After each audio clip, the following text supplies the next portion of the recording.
Guys पहिला यो video हेरौँ अनि यसको फन्नी कमेन्ट पढ्ने है त। दिदी तपाई पनि आन्दोलनमा आउनु भएको हैन हैन म स्टुडियोबाट हैन आज यहाँ ब्लग भएर यहाँ हैन यहाँ आन्दोलनमा देखिरहनु भएको छ नि त त्यही भएर रुको जरा सबर करो। उसलाई बुढो त चाहिएको छैन, किन राजा चाहिन्थ्यो र? रगत चुसाउन जानु भएको जुकासँग यता पनि छेटो जुका देखाउँछु। अहिले चाहिँ मलाई यसको डर लाग्न छोडिसक्यो ल। ये सब क्या देखना पड़ रहा है? अच्छा है मैं अंधा हूँ। बैरागी कान्छी कन्सर्ट भनेर गएकी होलिन्, आन्दोलन पो परेछ। जिन्दगीबाटै अलपत्र परेको मान्छे 3 कुनेमा अलपत्र हुनु त सामान्य नै हो।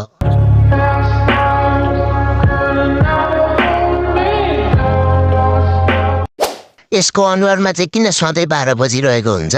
गुले च्यापेको जस्तो छ, त्यही भएर होला।